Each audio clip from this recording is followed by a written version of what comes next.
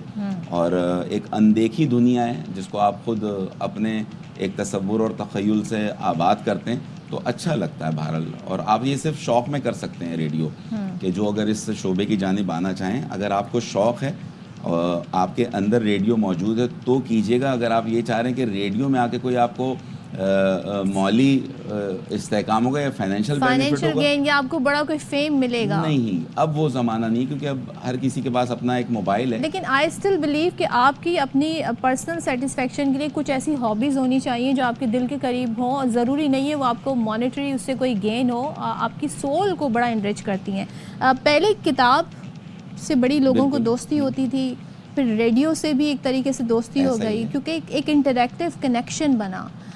یہ اب ہم دیکھتے ہیں اب ان چیزوں نے موبائل نے ریپلیس کر دیا ہے, ٹیلی ویژن بھی اب سوشل میڈیا نے ریپلیس کر دیا ہے. لیکن آپ یہ سمجھتے ہیں کہ ان سے جڑے جو اب بھی آپ نے خود اس کا اظہار کیا, جو لوگ سننا چاہتے ہیں وہ اس طرف آنا چاہیے؟ دیکھیں, ایک تو بات ہے کہ جو شوق والی, اب آپ کے پاس ایک بہت آسان طریقہ ہے جیسے پوڈ کاسٹ ہو رہا ہے. اچھا, ہمارے یہاں ایک المیہ یہ ہے کہ پوڈ کاسٹ بھی آڈیو تھا. آئی پوڈ کا پوڈ تھا اور براڈ کاسٹنگ کا کاسٹ تھا, تو یہ تھا پوڈ کاسٹ. اور دنیا بھر میں آج بھی یہ آڈیو ہوتا ہے, لیکن ہمارے یہاں اس کو بھی ویڈیو آ گئی اور اب دنیا میں ویڈیو چلا گیا. اور دوسرا المیہ یہ ہے کہ جب تک مائک آپ کے سامنے نہ ہو تو ایسا لگتا ہے پوڈ کاسٹ آپ کی قبول نہیں ہوگی, کہ ہم نے جو اس کا بنا دیا کہ کالر مائک پر ہم اس کو کرنے نہیں دیتے. تو آنا ضرور چاہیے, کیتھارسس بہت ضروری. دیکھیں, اگر میری زندگی میں ریڈیو نہیں ہوتا تو نہ جانے یہ دماغ کی شریانیں کب تک کروٹ لے چکی ہوتی. آپ کا کیتھارسس ضروری ہے. اور سب سے پہلے جو کوئی بھی ریڈیو کی طرف آنا چاہے تو یہ تو سب کو معلوم ہے کہ کیا بولنا ہے. سب سے بڑی تربیت یہ ہوئی ہماری کہ کیا نہیں کہنا, یہ سب سے بڑی, کیونکہ ہماری جیسے ہم دیکھ رہے ہیں کہ سوشل میڈیا کے ذریعے جو جس کے ہاتھ میں موبائل ہے اور اس کو جو موبائل جرنلسٹ بن گئے لوگ, کہ کسی پر بھی الزام لگا دیا, نہ آپ کے پاس اعداد و شمار ہوتے ہیں نہ کوئی ثبوت ہوتے ہیں, آپ کسی کو بھی ٹرولنگ کر کے آگے بڑھ جاتے ہیں, پھر قوم اسی کو ایک چیز مجھے بتائیے گا, جیسے ہم ویڈیو کی بات کرتے ہیں یا ٹیلی ویژن کی بات کریں, سوشل میڈیا کی, ویڈیو میں بہت کچھ ڈسٹریکشن کی چیزیں ہوتی ہیں. لائٹ ہے, پریزنٹر بیٹھا ہوا ہے, کیا ویڈیو چل رہی ہے, ہاتھوں کے اشارے, سپر چل رہا ہے, ٹکر چل رہا ہے, ایکسپریشن ہے. ریڈیو میں یہ نہیں ہوتا. ریڈیو میں you have to use your mind, آپ کو اپنے امیجنیشن پہ ریلائی کرنا پڑتا ہے. آواز سے آپ ایک تعلق جوڑتے ہیں, اس کے تلفظ سے, اس کی ادائیگی سے. کوئی آپ کے پاس مارجن نہیں ہوتا کہ کچھ ڈسٹریکشن کی کوئی چیز آ جائے, کوئی پاز آ جائے یا کوئی آپ ٹیزر دے دیں. یہ کتنا مشکل ہے کرنے کا. دیکھیں, ریڈیو جتنا آسان لگتا ہے اتنا آسان ہے نہیں, کیونکہ ہم عام زندگی میں ہم بھی بہت کیجول ہوتے ہیں. لیکن جب ہم جیسی کیمرہ لائٹ ایکشن جس طرح ٹیلی ویژن میں ہوتا ہے, جیسی ہم جب آن ایئر ہمارا فیڈر آن ہوتا ہے تو ہم اس ایک امیانس کے اندر ہوتے ہیں, اور یہ ایک تربیت کا بھی سلسلہ ہوتا ہے. اور یہ بات آپ کی بالکل ٹھیک ہے. دیکھیں, آپ جیسے مارننگ شو کی لائٹ کے ذریعے آپ ہیپننگ کریٹ کر لیتے ہیں, یا اگر آپ کوئی سیڈ سین ہے تو آپ لائٹ سے اس کو کر لیتے ہیں. ریڈیو میں صرف آپ کی آواز کا جو زیرو بم ہے, آپ اس کے ذریعے کوئی ماحول بناتے ہیں, چاہے وہ ڈرائیو ٹائم ہو, اس کے اندر جو پریزنٹر بیٹھا ہوا ہوگا وہ آپ کو انرجیٹک بات کر رہا ہوگا. لیکن ہمارے یہاں بھی ایک مجھے ایسا لگتا ہے کہ وہ بھیڑ چال ہے کہ شام کے وقت یہ گانے سنیں گے یا رات کے وقت ہم یہ گانے سنیں گے. انٹرٹینمنٹ جو ہے دراصل محظوظ ہونا ہے. اگر آپ کو کتب بینی سے شغف ہے تو آپ یقیناً جب کتاب پڑھیں گے آپ اس سے انٹرٹین ہوں گی. لیکن ہماری انٹرٹینمنٹ کے بھی معنی جو ہیں وہ کیونکہ سوسائٹی نے ایک اپنے بنا لیے, اور آپ اس سے کچھ کر نہیں سکتے, کیونکہ جس کو غلط العام اور غلط العوام کہتے ہیں اب اس جانب آ گیا. لیکن ریڈیو آج بھی بہت ایگزسٹ کرتا ہے لوگوں کی زندگی, اور جو آپ وہی میں آپ کے انٹرو کی طرف جاؤں کہ اسی موبائل سے ہی ایک ذریعہ. لیکن دیکھیے, سب سے بڑی بات کیا ہے کہ ریڈیو کو آج تک صنعت کا درجہ نہیں دیا گیا. اچھا, کہ ریڈیو پریزنٹر کی فیس صرف شوق میں آپ کر سکتے ہیں, آپ اس سے اپنے دیگر معاملات بہتر نہیں کر سکتے. اور دوسرا یہ کہ وہ واحد ذریعہ ہے جو آپ کو مفت فراہم ہوتا ہے. ٹیلی ویژن پھر بھی آپ دیکھ رہے ہیں, اگر آپ انٹرنیٹ کے ذریعے بھی دیکھ رہے ہیں تو آپ, اگر میں سے فردر آپ کی اسی بات کو آگے بڑھاؤں تو آج کے اس دور میں جہاں اتنی ساری چیزیں ٹیکنالوجی اویلیبل ہے اور آپ نے کہا اسے صنعت کا درجہ بھی نہیں دیا, کیا کیا جا سکتا ہے اس ایمبٹ میں رہتے ہوئے کہ جو ریڈیو سے وابستہ لوگ ہیں وہ اپنا یہ سفر بھی جاری رکھیں اور ظاہر ہے ان کی زندگی میں بھی بہتری آئے؟ دیکھیں اب یہ تو جو پالیسی ساز لوگ ہیں جن کے ہاتھ میں یہ نظم بست و کشاد والی بات ہے, یہ تو ان کے کرنے کا فیصلہ ہے. میں تو صرف جو میں دیکھ رہا ہوں میں تو صرف وہ بیان کر رہا ہوں. اور جو میں وہ بات کر رہا تھا, دیکھیں اگر ریڈیو فری میں مفت میں آپ کو آج بھی دستیاب ہے نا, جس کے موبائل میں FM ہے وہ سن سکتا ہے. اگر آپ ٹی وی دیکھتے ہیں تو آپ کیبل والے کو بھی پیسے دیتے ہیں 100 200 500 روپے, یا اگر آپ یوٹیوب کے ذریعے ٹیلی ویژن دیکھ رہے ہیں تو آپ انٹرنیٹ سروس جو آپ کو دے رہا ہے یا اپنے موبائل کو آپ پیسے دے رہے ہیں. ریڈیو آج بھی آپ کو مفت میں جو ہے وہ دستیاب ہے. آپ یہ فریکوینسی کے اوپر ہے, اور اب تو جتنی بھی فریکوینسی ہیں انہوں نے بھی اپنی ایپس بنوا لی ہیں. اور اب پہلے تو ریڈیو کا تھا کہ 50 کلومیٹر کے ریڈیس میں آپ سنا جائے گا, جو فریکوینسی ہوتی ہے FM کی ایک شارٹ جو ریڈیس کے اندر ہوتا ہے. لیکن اب تمام FMs پہ اس کی اپلیکیشن ہے, ایپ کے ذریعے دنیا کے کسی کونے میں بیٹھے ہوئے آپ پروگرام کرو. تو میں ایک ویب ریڈیو بھی کرتا ہوں, تو جب ہم ویب ریڈیو میں ہم کو صرف یہ ایڈوانٹیج ہوتا ہے کہ ہمیں پلس کا علم ہوتا ہے کہ ہمیں دنیا کے کس کس ممالک میں سب سنا جا رہا ہے, فیڈ بیک آ رہا ہوتا ہے, فیڈ بیک آ رہا ہوتا ہے. لیکن جو کنونشنل ریڈیو ہے اس میں آپ کو نہیں پتا ہوتا کہ آپ کو 2 لوگ سن رہے ہیں کوئی کال کرے کہ کہ کال کرے یا جو بھی ہے. پھر ایک الگ ریڈیو کی ایک الگ دنیا اور مزیدار دنیا ہے. اور 18 برس ظاہر سی بات ہے اگر مستقل بنیادوں پر کام کرتے ہوئے ہو گئے تو کسی نے جبر تو ہم پر کیا نہیں, یہ ہم اپنی شوق کی بنیاد پر ہی جو کام بلکہ بھائی مشورہ یہ دیا جاتا ہے ایکٹرز کو اور جو سنگرز ہیں کہ اگر وہ آنا چاہتے ہیں تو پہلے ریڈیو پر اپنی آواز جو ہے اس کو ذرا پالش کریں. رضوان تھینک یو سو مچ, بہت مختصر ٹائم میں ہم نے آپ سے بہت ساری انفارمیشن حاصل کی ریڈیو کے حوالے سے. لیکن میں یہ چاہوں گی یہ کیمرہ آپ کا, اب بریک آپ نے لینی ہے لیکن اپنے انداز میں. اگر آپ چاہیں کوئی شعر سنا دیں, چاہیں تو کوئی پیغام دیں, اس کے ساتھ بریک لے لیں. دیکھیں آج فیض صاحب کا یوم ولادت بھی, تو ہم پرورش لوح و قلم کرتے رہیں گے, جو دل پہ گزرتی ہے رقم کرتے رہیں گے. تشریح وقفے کی جانب گامزن ہو رہے ہیں, تھوڑی دیر میں آپ سے پھر ملاقات ہوگی, ہمارے ساتھ رہیے گا. واہ.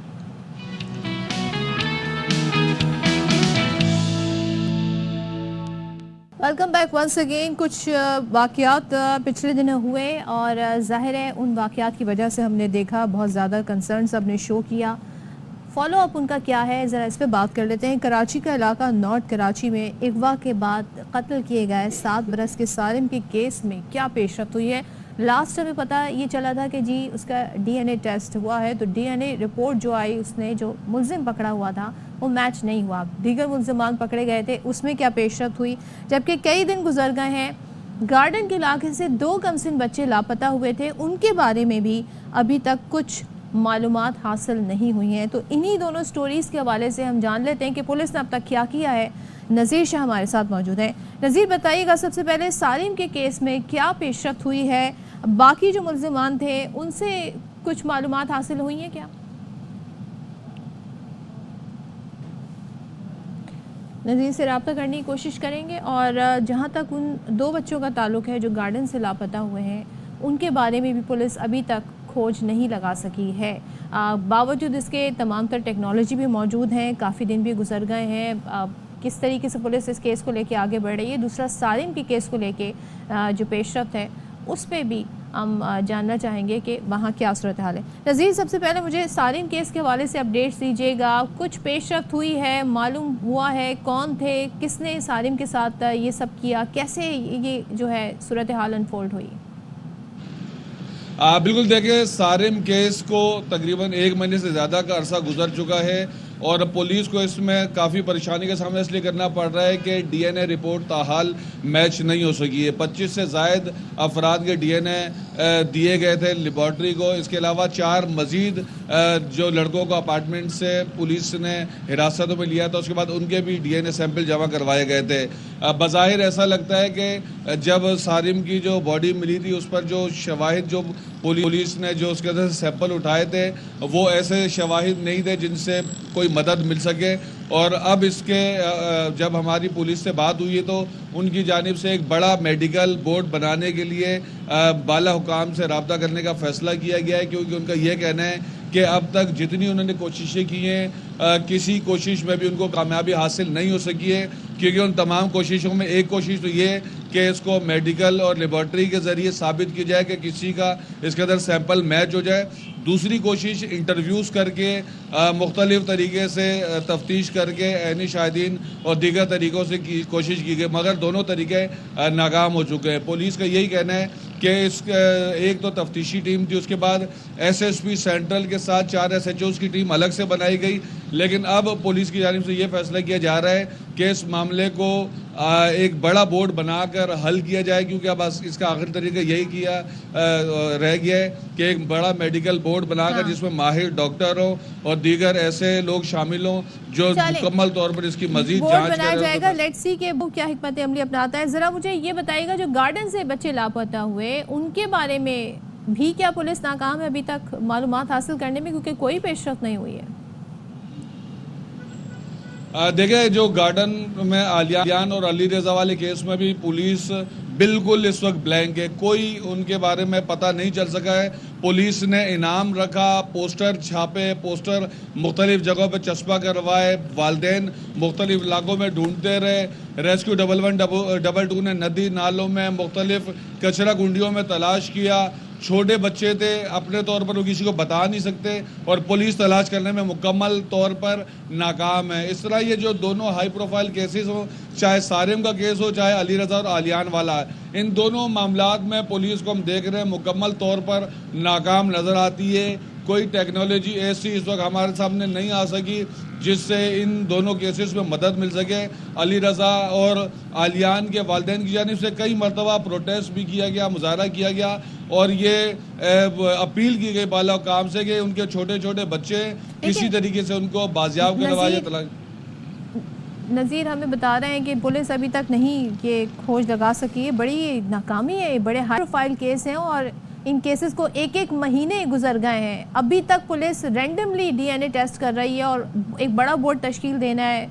ٹیکنالوجی موجود ہے، کیوں اس کا صحیح استعمال نہیں کیا جا رہا؟ اب جن کے یہ جگر گوشے ان کے اوپر کیا بیت رہی ہوگی؟ خاص طور پہ سارم کے تو ہمارے سامنے سچویشن آ گئی، لیکن وہ جو 2 معصوم بچے لاپتہ ہیں جن کے والدین کو نہیں معلوم کہ وہ کہاں ہیں.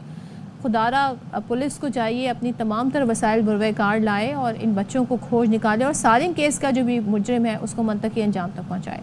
بریک لیتے ہیں، بریک کے بعد واپس آئیں گے.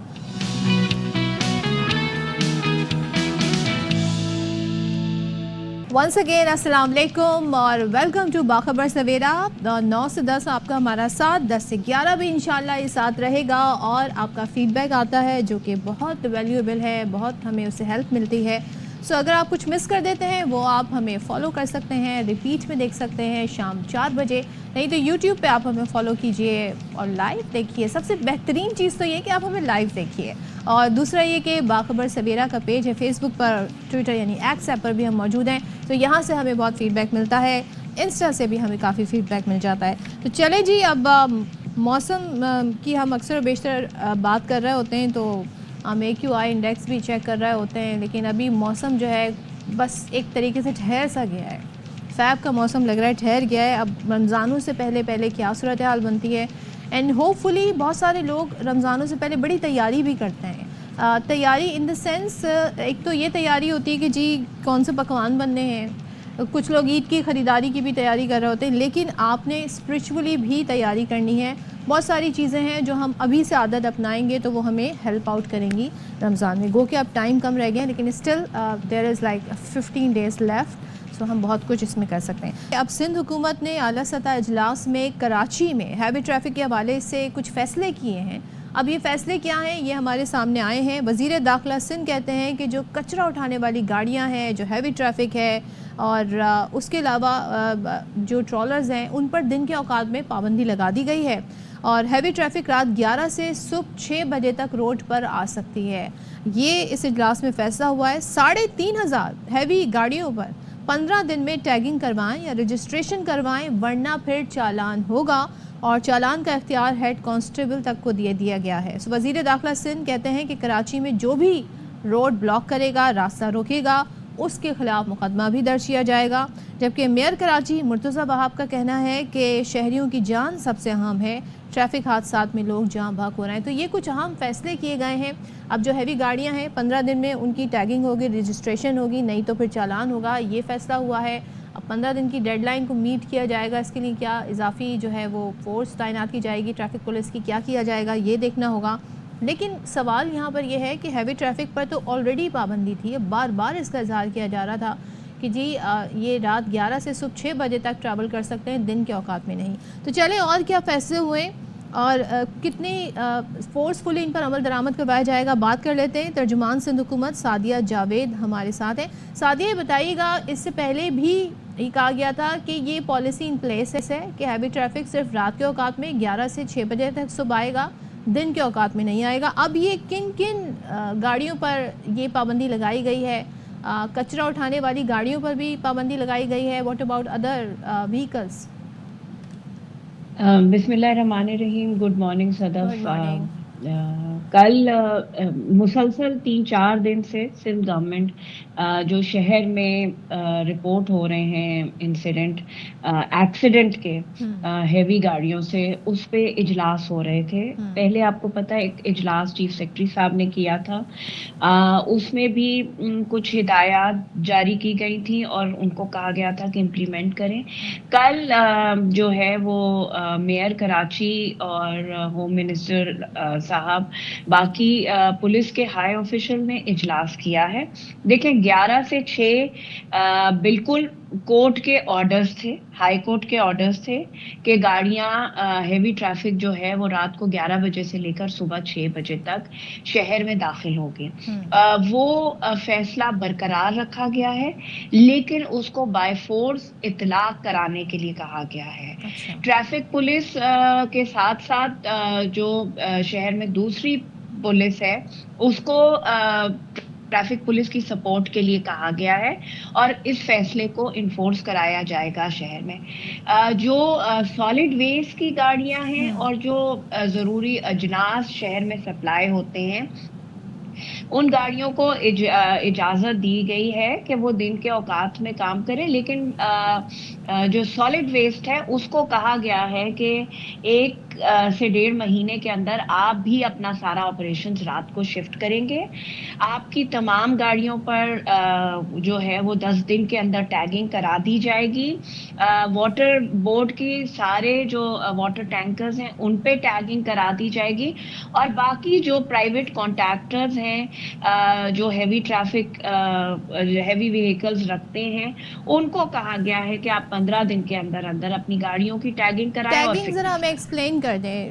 رجسٹریشن تو ظاہر ہے ہمیں سمجھ آتی ہے, ذرا ٹیگنگ کو تھوڑا ایکسپلین کر دیں دیکھنے والوں کے لیے. جو گاڑیاں فٹنس ہوگی ان پہ اسٹیکر کیا جائے گا. جہاں تک میں سمجھ رہی ہوں اس بات کو کہ جن گاڑیوں کا فٹنس گورنمنٹ آف سندھ کے ڈپارٹمنٹ ٹریفک پولیس سے ہوگا ان گاڑیوں کو ٹیگ کر دیا جائے گا کہ مطلب یہ گاڑیاں چیکڈ ہیں. اور لیکن بائی فورس, ظاہر سی بات ہے بائی فورس اطلاق کرنا پڑے گا, کیونکہ شہریوں کی جان و مال کا تحفظ سندھ حکومت کی ذمہ داری ہے. اور بالکل اس بات میں کوئی وہ نہیں ہے. جن گھروں سے اس درمیان انتقال لوگوں کا ایکسیڈنٹ ہوا اور وہ لوگ انتقال کر گئے حادثات میں, وہ سندھ حکومت کے لیے بالکل سوالیہ نشان ہے کہ اتنے بڑے پیمانے پر شہر میں روڈ ایکسیڈنٹس ہوئے. مجھے سعدیہ مجھے ایک چیز بتائیے گا, آپ نے اس پلان کے بارے میں بتایا کہ اسے فورسفلی اس پر عمل درآمد کروایا جائے گا, کیونکہ یہ پالیسی پہلے سے تھی, عدالت کے احکامات بھی تھے کہ رات 11 سے صبح 6 کے دوران یہ سفر کریں گے, باقی اوقات میں یہ سڑکوں پہ نظر نہیں آئے گی ہیوی ٹریفک. لیکن جب آپ یہ کہتی ہیں کہ ہمیں ٹریفک اہلکاروں کی مدد کے لیے پولیس کو بھی اس میں انوالو کرنا پڑے گا, تو یہ کتنے عرصے تک پولیس ان کی معاونت کر سکتی ہے؟ ویسے ہی کراچی کے مسائل الگ ہیں, امن و امان سے ریلیٹڈ, جرائم سے ریلیٹڈ, تو پولیس تو وہاں بھی پوری نفری نہیں ہے ان کی, یہاں لگ جائے گی پولیس اور برڈن ان پہ ہو جائے گا. تو یہ فیزیبل ہے یہ؟ نہیں, دیکھیں آلریڈی کیونکہ سندھ پولیس میں نئی بھرتی کا عمل جاری ہے اور سندھ پولیس میں نئی بھرتی ہو رہی ہے, فورس بڑھائی جا رہی ہے. اسی طرح